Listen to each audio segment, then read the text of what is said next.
Hello everyone. Welcome to another English learning video. This video will help you improve your speaking and listening skills.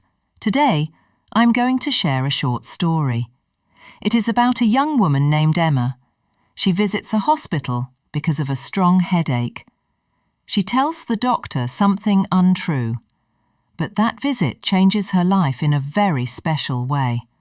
I will guide you through the story sentence by sentence. Pause after each sentence and repeat with me. This shadowing method will train your brain to think and speak in English. Are you ready? Let's begin the story. My name is Emma Carter, and this is the story about the day I went to see a doctor. That one simple visit changed my life in ways I never imagined. I'm 23 years old. I live in Boston, a busy city full of lights and noise. I work in a small bookstore close to my apartment. Every day feels the same. Wake up, take the train, arrange books, come home and sleep. My life is quiet, almost too quiet. But one Thursday, something very different happened. That morning, I woke up with a terrible pain in my head. It was sharp and heavy, as if the world was pressing down on me. I tried to stand, but the pain grew worse. I knew I could not go to work. I called my boss and whispered, "I'm sick today." He said kindly, "Go see a doctor." I hesitated. Doctors always make me feel afraid. I worry they will give me bad news. But the pain was too strong. So I gathered my courage and went to the hospital. The hospital stood tall, white and cold. People hurried in and out, some with worried faces, some with tired eyes. I felt nervous. My hands were trembling. Inside, a kind woman at the front desk smiled at me. "How can I help you?" she asked. "My head hurts. I want to see a doctor," I replied softly. She handed me a form. "Fill this out," she said kindly. I sat in the waiting room. Many people were there. Some coughed, others held their stomachs. Some looked lost in thought. The clock ticked slowly. After what felt like forever, a nurse called my name. "Emma Carter?" I stood up quickly. The nurse was young, with kind eyes. "Please follow me," she said. We walked down a long hallway painted light green. On the walls were pictures of gardens and rivers. For a moment, they made me feel peaceful. "The doctor will see you in room number 4, she said. I entered the room. There was a bed, a chair, and shelves filled with books. The air smelled clean, like lemon. I sat down nervously. A few minutes later, the door opened. A young man walked in. He was tall, with brown hair and warm eyes. He wore a white coat.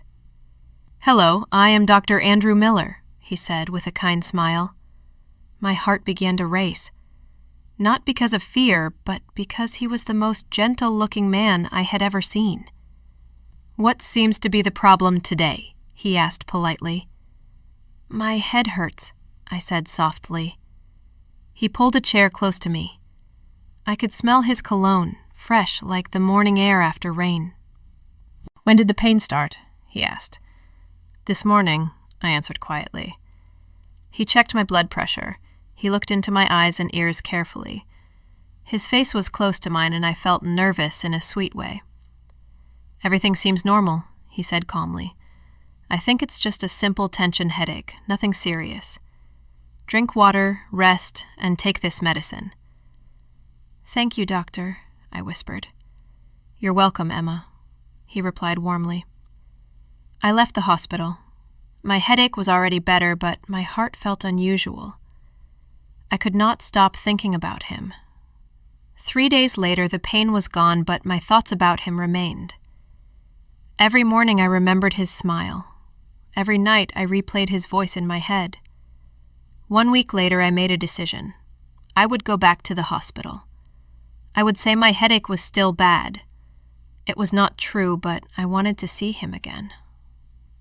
That morning, I put on my favourite green dress, the same colour as spring leaves.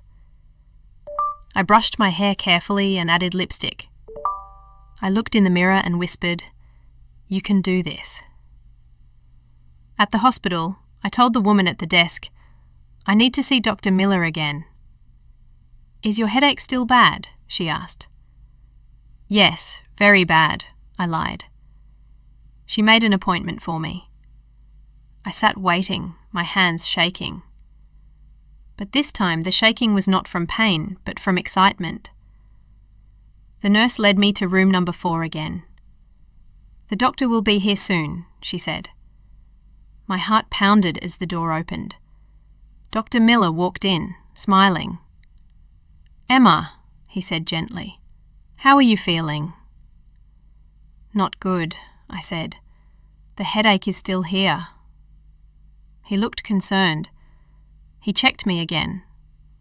Everything was normal. I looked at him. My heart raced. I wanted to tell him the truth. "Dr. Miller, I have to say something," I whispered. "Yes?" he asked kindly. "My headache is gone. It ended days ago." He looked surprised. "Then why did you come back?" he asked. I took a deep breath. I was scared, but I could not hide it anymore. "Because I wanted to see you again," I whispered softly. He stared at me for a long moment. I thought he would be angry. I thought he would tell me it was wrong, but instead, he gave a small, gentle smile. "Emma," he said warmly, "I am glad you came back." My heart jumped with happiness. I looked at him, nervous but brave. "Dr. Miller, may I ask you something?" "Yes, of course," he said kindly. My whole body was shaking, but I said it anyway. "Would you like to go for coffee with me?" For a moment he looked surprised. He did not answer right away. My face turned red with embarrassment. I thought, "Oh no, he will say no. He will be upset." I almost wanted to run out of the room. But then he smiled again.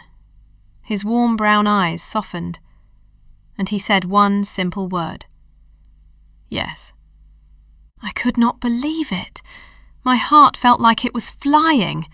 It was the answer I had dreamed of, but I never thought I would hear it. That evening we went for coffee together. We sat in a quiet cafe and talked for hours. He told me about his family, his travels, and his dreams. I told him about my love for books, for stories, and for writing. He was not only handsome, he was kind, intelligent, and funny. Every word he spoke made me like him even more. When he walked me home, he paused at the door. The street light above us glowed softly. Then he leaned forward and kissed me gently.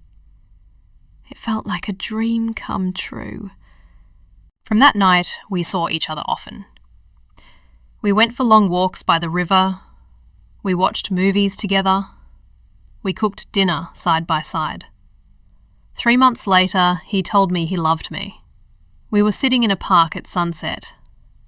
"Emma," he said softly, "I love you. I think I loved you since the first day." My eyes filled with tears. "I love you too," I whispered. 6 months later, he asked me to marry him. It happened in the same hospital room where we first met. He knelt on one knee, holding a small ring. "Emma, will you marry me?" I laughed and cried at the same time. "Yes," I said with joy. Now we are married. We live in a cozy house with a small garden. He still works at the hospital. I opened my own little bakery. I named it Sweet Headache, because that small pain and that little lie brought us together. Every morning I wake up next to him and smile. Sometimes the best things happen when you are brave enough to ask. Sometimes love begins with a small lie, but ends with the biggest truth.